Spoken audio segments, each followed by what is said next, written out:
I was going to page 119, picking up where we left off on.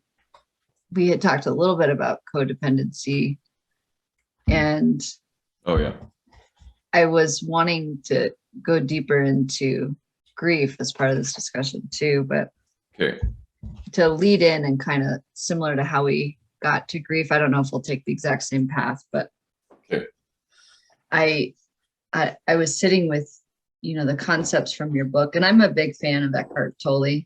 Do you guys both? Yeah. Mm-hmm. Yeah, he's amazing. Yeah, and I was reading a little bit of his like cliff notes on the power of now. It's like the main parts of it. And I was reading that first chapter this morning, and how the mind goes to, it's consistently either in the past or in the future, creating something. And so I was looking at Eckhart Tolle's way of describing the mind with the end of your chapter on codependency. And I was thinking about how on page 119, you were describing, codependency gives me a faux sense of self that I thought was providing me safety, but it was actually pulling me further away from learning how to derive my worth from being and not from doing. So I was thinking, like, it's a lot like what Eckhart Tolle says, where you're saying, let's come to the present and feel what it's like to be. Yeah. I'm curious if either of you have thoughts on Eckhart Tolle as we look at that statement there. Can you read it one more time, what he said? Yeah, I have it right here. Let me pull it up. Okay.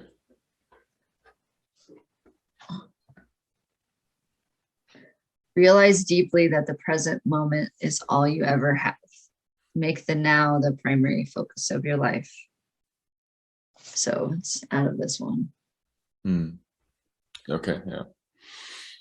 That's one of my favorite books. That was the inspiration for me writing this. Yeah. Wow. Yeah. Okay. Yeah, it's powerful. I wanted to take, though, because a lot of his work, in my personal opinion, isn't digestible for the lay person. So I wrote a book that is more digestible to a certain degree. It's hard to make this stuff digestible, right? But so I wanted to make it more like, so the average person could read it and start to grasp it based off of like lived experience, because that book is even a little bit like up there for me and for concepts I'm grappling with. So people that are new to this work, like Eckhart's work is quite it's very, very much, deeper concepts. Deeper. Yeah. And right before that, this part about present moment, to realize deeply that that's all we ever have. He says, if you no longer want to create pain for yourself and others, if you no longer want to add to the residue of past pain that still lives on in you, then don't create any more time, or at least no more than is necessary to deal with the practical aspects of your life. How to stop creating time. And then he says, focus on the present. Yeah. And so I was like reflecting on how this nature of codependency this morning that you were describing in here, because I've had all these identities in a community, and I've been grappling with grief around losing identity and losing belonging and losing worth and losing external validation and losing all these things. And that being in the present moment is like, if I look at it really closely, it has all the stages of grief. I'm shocked. I'm irritated, like doing this. And so, yeah, I was wanting to talk a little bit more about this chapter and it like bringing you back to that space of when you wrote it. And I, at the very end of this paragraph, you bring up Renee Brown's belonging and fitting in quote.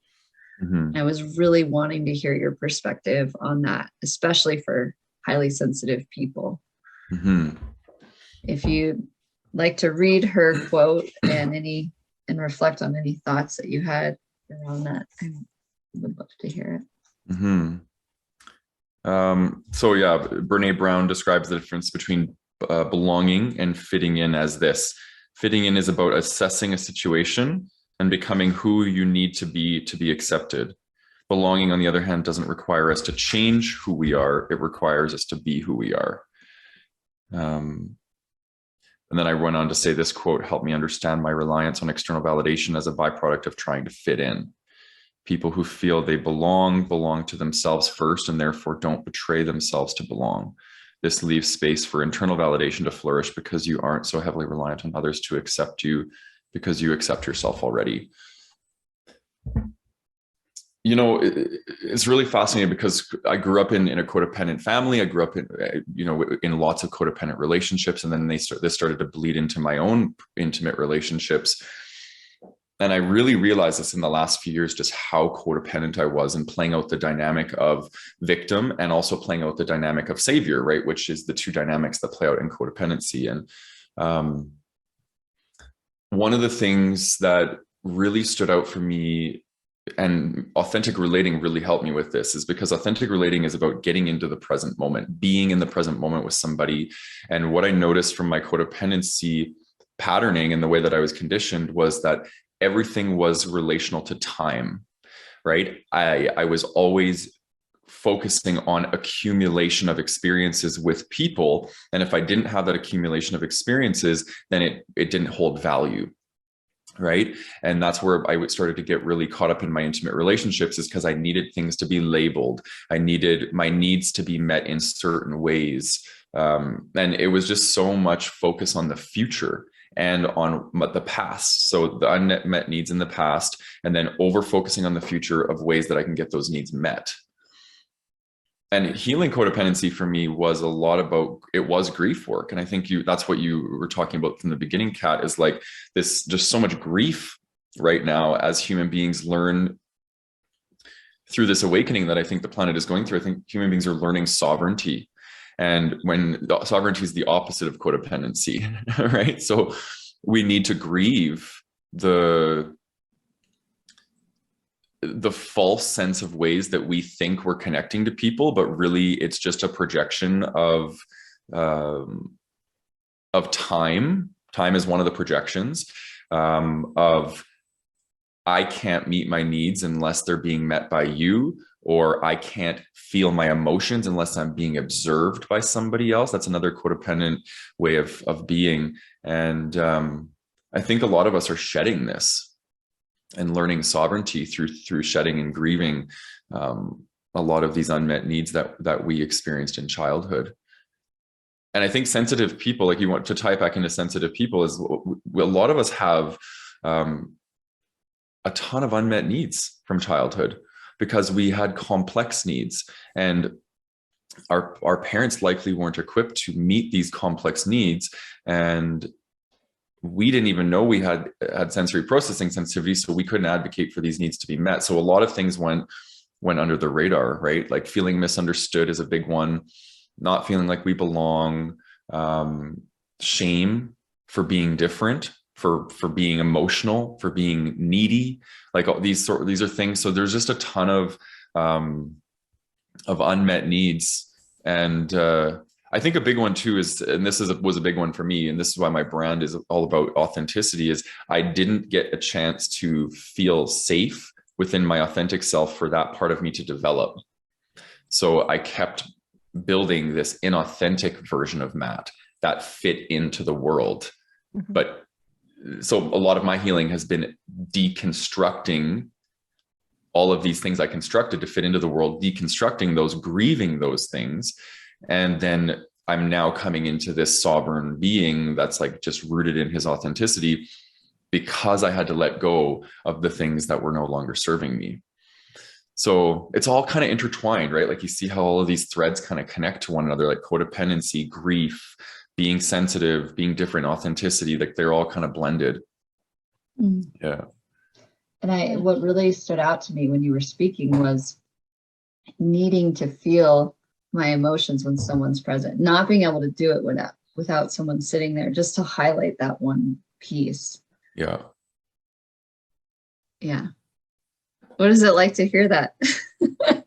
Well, I want to share one thing, because I think it's important to note that people who tend to require other people to witness their emotions in order for them to feel valid are people that didn't experience emotional validation, which is a huge thing for child development. And when we're not emotionally validated, we experience that as neglect, right? So if you look at that, the correlation between neglect and needing to always be witnessed in our emotions, a huge correlation there. And that's one of the things that we need to grieve from childhood, is that if we didn't feel seen, heard, understood, felt, these are big things. And then they end up manifesting in these really toxic and codependent ways in our relationships. So that's what we need to heal. And, it's attachment trauma. That's really what it is. It's attachment trauma. And there's a couple things that are really important for healing attachment trauma. And one of them is emotional attunement, which is somebody being with you in your emotions, right? So being witnessed in your emotions, that's important to us as human beings. And emotion validation, right? So somebody's just saying, like, your emotions are valid. Your emotions are welcome here. And I encourage you to feel them in my presence, right? So this is why attachment therapists are really effective at helping people heal codependent patterns, because they just really want to be seen and felt and understood, and all the things that all human beings really want to experience. I'm curious about, because we're talking about codependency and grieving our old ways of being, that as you're witnessing people go through this process of discovering who they are, who their children are, how is it for them to experience this? How is it? What are you seeing for them as they're going through this grieving process? Is they're coming back to the present moment of what's actually happening?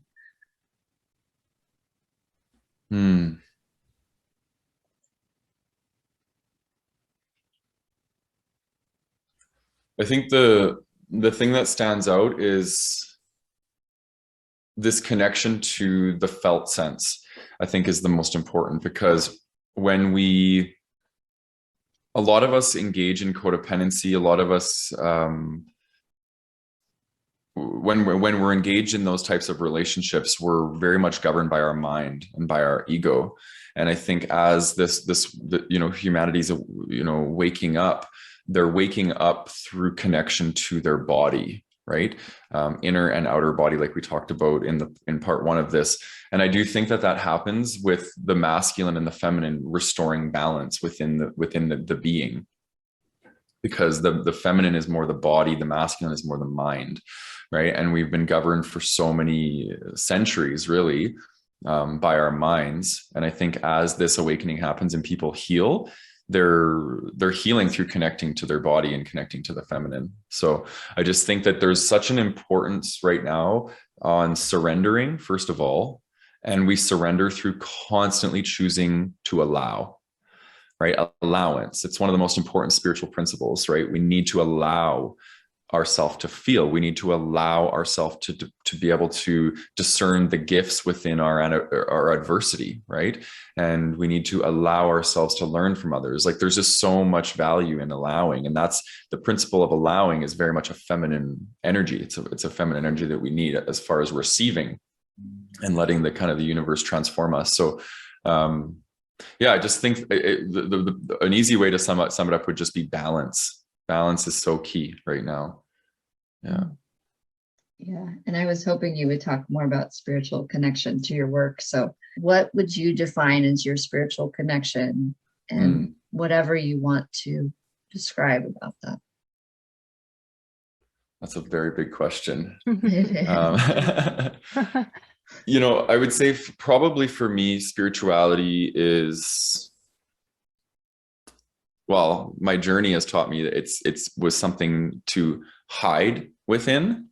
In the early stages, I was a spiritual bypasser for many years. I had a strong spiritual ego, and I was wishing away my emotions with crystals and with rituals and ceremonies, and I wasn't allowing myself to actually feel, because I was dissociated, I was shut down. And then I think now spirituality for me is it's all about faith. Everything comes back to faith, and looking at it like everything has meaning and purpose, even my suffering, right? Especially my suffering. And I think my spiritual practice allows me to know that there's a power greater than me that is guiding me constantly. And this guidance is always giving me what I need, not what I want. My ego is all about desire and want, right? And my soul, which is governed by spirit, is governed by need. What do I need to break free of the karma that my soul chose to come into this life and work through? The universe is going to always guide me towards that, because my karma is going to usually be interrupted through suffering. It can be interrupted through love and joy and all the beautiful states as well. But I do think that in order for me to break free of the karma, I need to have the experiences that my soul needs, right? So if I'm always governed by my mind and my ego, I'm going to be making choices that are self-serving towards my ego, and they're all going to be desire driven. And those are the choices that we don't often grow from, right? So I just think that that's, my spirit is always pushing me in the direction of what I need to evolve, right? And I'll say this one other part of it too, is that I do think that these elements, they happen through on an individual level, but they happen also through a collective level, and they also happen through a lineage level. I really strongly believe that the work I'm doing it for my lineage. I'm doing it for my ancestors, all the karma that they came into life that they were meant to work through, that maybe they chose ego, they chose not to do that work and they avoided it, right? Well, that gets passed down onto the people below them. I firmly believe that. That's a personal belief of mine. And so any unhealed trauma, any, unprocessed karma that didn't get worked through by our ancestors, it gets brought down the ancestral line. So I think I'm doing a lot of heavy work in this lifetime, because I think that there was, this work needs to be done for my lineage. And then obviously when we do the work for the lineage, we're doing it for the collective as well. Yeah. Wow. So it's almost like a collective healing of traumas and, flushing out karma. But those have passed, those other individuals in your lineage. I just love thinking about that. It's like thinking about honoring them by doing that work, and then honoring yourself in your lifetime. Yeah. I was curious, Matt, because I wanted to go back to that piece around grief. I know you said it was one of the 3 different bases, I guess, of our wound. And so I just wanted to go back to that and ask you, what does that grieving process look like? Because for me, I can see that it might be even challenging to know what to grieve as you're letting go and allowing for, your soul's work to come forward. How do you even know what to grieve? Like what does that process look like, and how do you grieve it? Yeah, that's another big question. You guys are loaded with all the good ones today. Grief is one of, I would say it's probably one of the most non-linear, messy processes that we go through as human beings. And it's probably one of the most gut-wrenching things to move through, because we're literally like dying. That's really what's happening. A part of us is dying. A part of us that no longer serves us is dying, or somebody died. And we are grieving that. We're grieving that connection. So everything is about, it's like the shedding of the skin, like when you think about a snake. In traditional psychology, it's categorized by an acronym called or DABDA, DABDA, which is denial is usually the first stage that people go through. They just don't want to have to be with it. So they just deny that there's even emotions there, that they're even grieving. They maybe minimize importance that this person had to them. So there's like a denial of importance. And then we move through anger. And then bargaining is the third one, which is like, if I would have done this would have happened. And we start to try and negotiate with spirit and try and make sense of it with our ego, right? Which is the opposite of surrendering. We're just grabbing on, we're white knuckling. And then we move through a more of a softening, which is depression. a lot of us go through a depression where we allow ourselves to feel, right? The first three are a lot of like resistance. And then once we hit the second D, it's about letting go of the grip, and just, we enter the sadness, we enter the grief, and we allow ourselves to feel. And that's when the shedding of the skin happens, is when we feel, right? We need to feel to heal is the saying. And then we enter the second A, which is acceptance. And we move towards accepting that this is our new reality. This is our new sense of self. This is our, whatever that might look like. And for people, the reason why I say it's messy and non-linear is because you could go from the first D to the second, it doesn't have to be linear. It can be all over the place, and it will be messy. And I say one of the most important things in grief work is to surrender to whatever you believe in, your spirit guides, the universe, and just let the universe help you move through this, because a lot of it is like our spirit, it needs to kind of release and let go. And that happens by being embodied and by being present and these sorts of things. So a lot of people can stay with unprocessed grief for years, decades even, because they don't allow themselves to feel it. It's just compounded in their being, and it starts to manifest as disease and mental health disorders and stuff, because they didn't allow themselves to feel. So did that answer your question, or do you feel you? Yeah, sort of. Because I can just imagine it being difficult to, let go of those identities that, especially that your ego has been holding on to, of like who I have built myself up to be versus who I really am. And so I can see that it can sometimes be difficult even to identify what I need to be letting go and grieving, right? So yeah. I can speak to that, because I think that's where I'm at now in my journey. So I can speak to it very well from a personal standpoint. I got to a point, and when I couldn't answer the question as clearly, who am I? Because when we can answer that, and we have such certainty about who we are, that's the ego grabbing onto concepts. I'm a mother, I'm a student, I'm a this, I'm a that. And, we're bypassing the essence of who we are. And I think authenticity for me is about grieving the inauthentic self, right? Or the less essential self. And we move towards the essential self, which is, it can't really be answered by who am I, right? I am that I am is the best way you can answer, that when you're just in your essence energy. So I think that the grieving process for me happened when I stopped pigeonholing myself and telling myself that I have to be a certain way in order to be accepted. And it all comes to the social aspect, right? Because if I was just an isolated human being and no one was around me, I wouldn't care who I was or how I showed up. I would just be. But we're always getting reflection from other people. We're always projecting onto other people.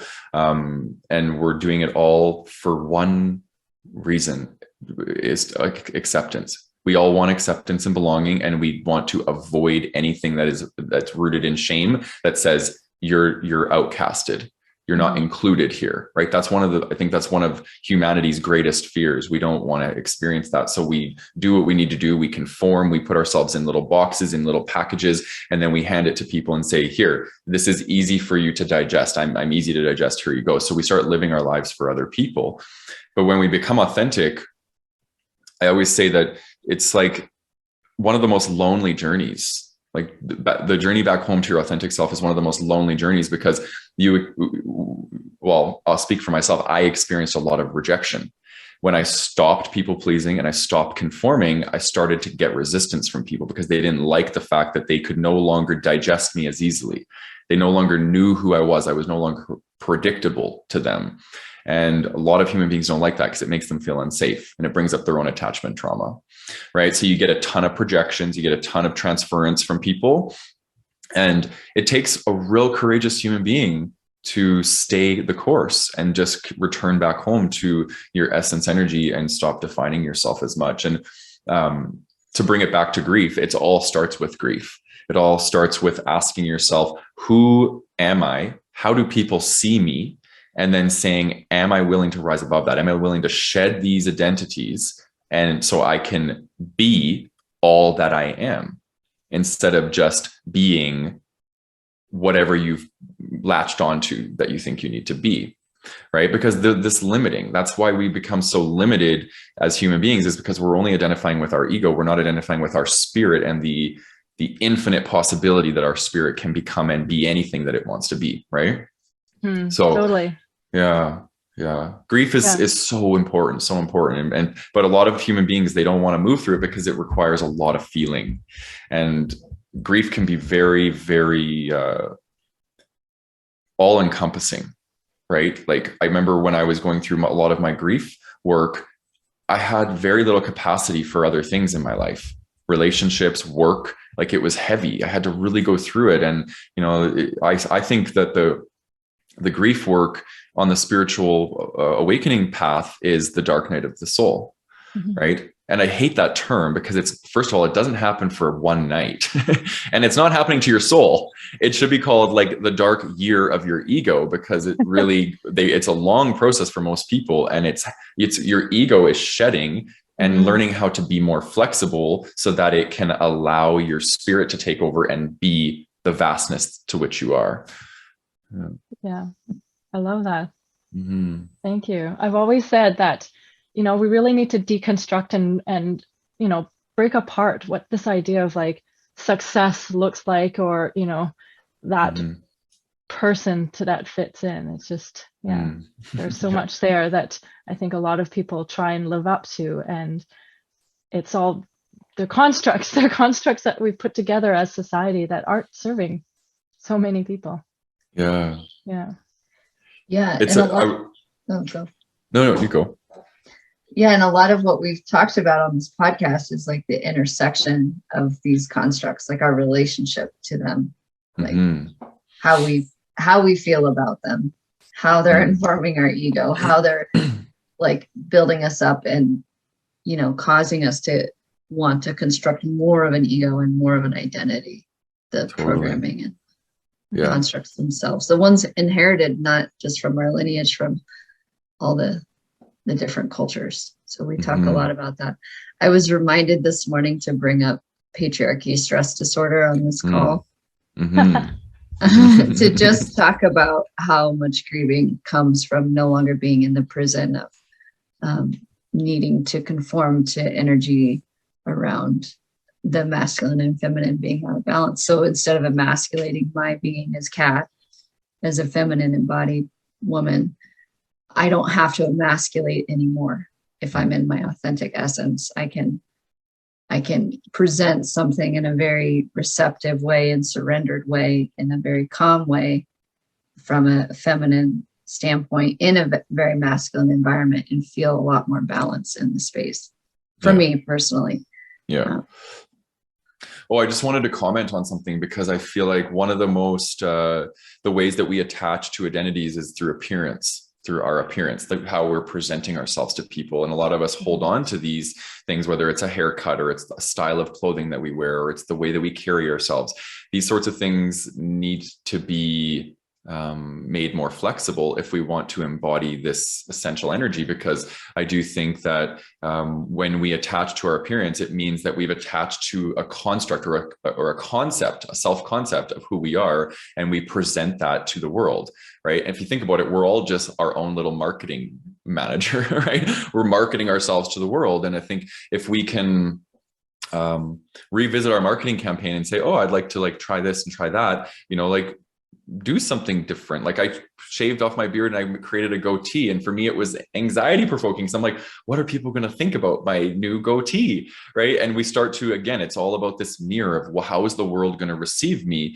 And as we do these things more and more, we stop caring about how the world's going to receive us, because we realize that everyone in the world is just caring about how they're being received by the world. They're not really caring about how you're being received by the world, right? We're all so self-centric in this over focus of like, oh my God, how's the world going to receive me?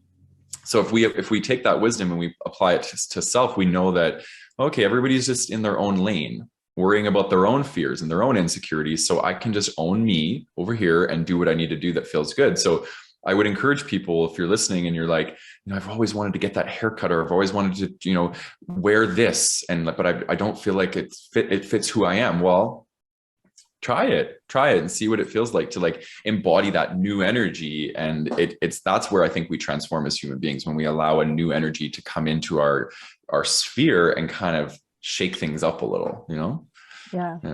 I was noticing you looked a little different. I was like, what is it? But I like it. I liked it. I was like, oh, it looks good. Yeah. Thanks.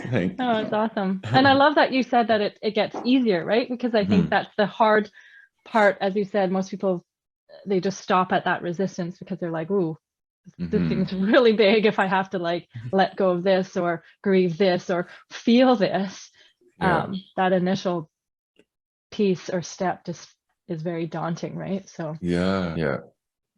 And people don't like it. People don't like it. But it's like, they don't like it because they're projecting onto you because you're doing something that they can't do yet. You're embodying what they wish they could. Most people that see people as rebellious or reformists, it's because they don't have the courage to do that themselves. So they see it in you, and it brings up their shame response. So they're like, well, I'm going to pull you back down into the bucket. I don't want you crawling out of the bucket. I'm going to pull you back down in with me. That's the mentality that a lot of human beings have around like authenticity and people, personally developing. Anybody that's passing them, they don't like it. Right. That's where, again, that's the ego being activated. Like, oh, I don't want this person to go beyond me. So that's why we all hurl shame at each other. Right. We want to keep people in their place. That's the ego, trying to compete. Yeah. It's very, very, I don't want to use the word toxic, but it is toxic to a certain degree. Right. But we need to be aware of it. That's the biggest thing. Yeah. Finding our Freudenfreude friends, those that are like cheering us on and making our light brighter. So we like have our light and they're like helping us hold it and protect it versus going. Yeah, exactly. Well, it's a fear thing, right? It's their own fear of standing out and not fitting in that makes them say, pull you back into the bucket.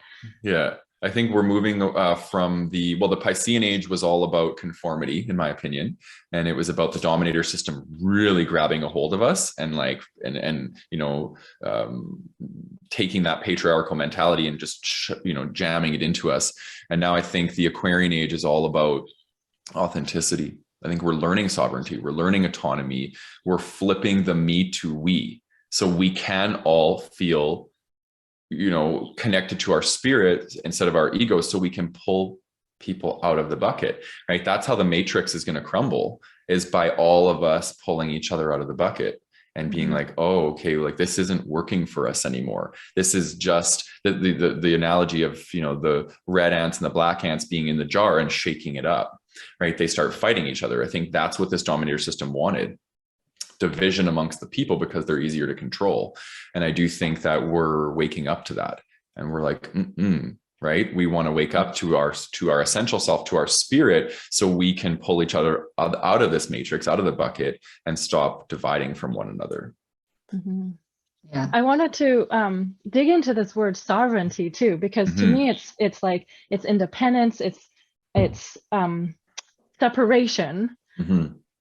But yet I think I'm testing this out, I guess, because when we say sovereign, we're saying separate maybe from this dominating narrative and culture, but yet united in a spiritual collective or whatnot. So I kind of wanted to, ask you how you felt about that word. And for me, it's not separate as in this hyper individualism. It's different. Yeah. I think the first thing that comes through when you say that is needs, honoring needs, right? When we're sovereign, we are very clear about what we need as a human being, and we get those needs met. That's the first thing that comes through. The second thing that comes through is this term self-possession. And I think that is, when we are sovereign, we are self-possessed. We govern ourselves. We don't look around the room and say, oh, okay, everybody's doing this, I better get in line. I got to do this to fit in. We look around the room and everybody's doing this, and we're like, this isn't in alignment to me and to what I need for my evolution. And I'm going to choose to stand in my power. And that's for me what sovereignty is. It's just honoring truth. It's honoring your truth. And when we're honoring our truth, we aren't going to develop resentments and defensiveness and all that stuff. And so then it allows us to come into connection. So two sovereign beings really honoring and meeting their own needs can come into a connection and really honor and meet each other's needs. And that's what I think how love is created. It's like honor yourself, meet your own needs, and then come in and learn ways to meet your relational needs. But you got to be taking care of your stuff, and you got to be taking care of your stuff. I think that's really important. So yeah. I appreciate that. It's not hyper individuality. It's meeting your own needs. It's taking care of your side of the street so you can take care of, the whole highway, right? Like so it really is, I think, how we can all, I think it is the answer. I really do. I think it's one of the answers of moving forward as the human race, is like a lot of us connecting to this sovereign part of us and less ego in that. And then we don't feel so threatened by other people having opposing beliefs to us, right? We can realize when we're sovereign, we realize that we don't need to actually defend our truth, because it's our truth. It doesn't need defending, right? When we enter the space of feeling like we need to defend our truth, it means we're in ego. Mm-hmm. But if you see somebody opposing your truth and you're sovereign and you're connected to your spirit, you won't care. You'll just be like, cool, great that you have that belief over there. I'm going to stand over here in my sovereign beliefs, and I'm going to just be in my truth. Nobody can take that from you. So we don't feel the need to defend it. So I know when my ego is activated, when I feel like I need to defend my truth, right? That's when I'm like, oh, okay, Matt, check yourself, because you're activated. Your ego is ready to fight. It means that you're feeling insecure about your own truth, or it means that, something is being shook up. Yeah. Mm-hmm. Love that. So my sovereign word for several years has been the word pause. And I'm curious about sovereign feeling tone, or like what it's like in the body. Like, is it a pivot? Is it a pause? Is it a surrender? What would it be like if it was a bodily sensation in this moment for us to feel sovereign? The word empowerment comes through, because sovereign, there's a power that it requires in order to be sovereign. And I just feel like, like after I do something and I take a risk and it pays off and I feel really empowered, like, yeah, like I did this, it's amazing. That's sovereignty for me. Yeah. Yeah. Cool. Yeah. Choosing courage over comfort.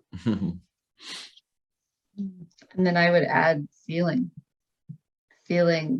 what happens after, after that initiation in the present.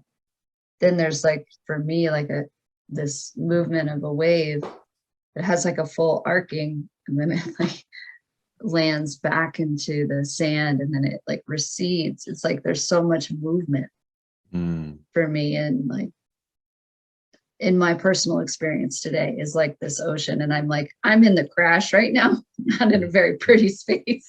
So I won't talk about it, but it's like when it crashes, the water goes everywhere and it's fizzy and you don't know what's going on. And what happens underneath, there's an undertow, there's like a pulling, there's an energy that's like wanting you to return to something. What is that? And then you're like back in the ocean.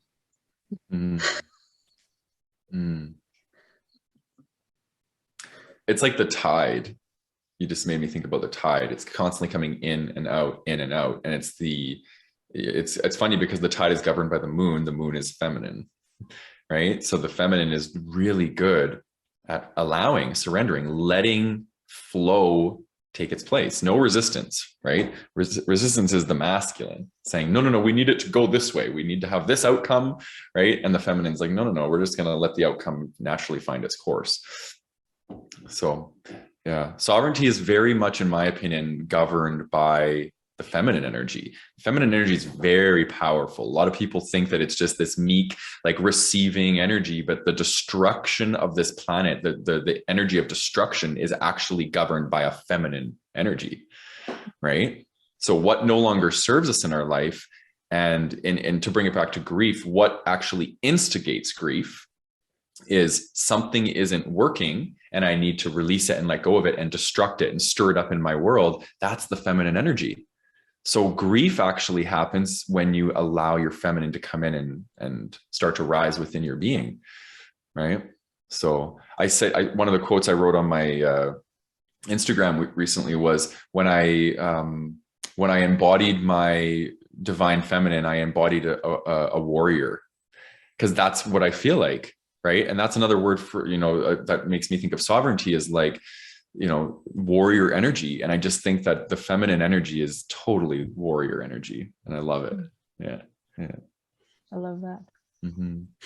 Well, this is so much fun to share together. I feel so bubbly and alive. And thank you so much for being here.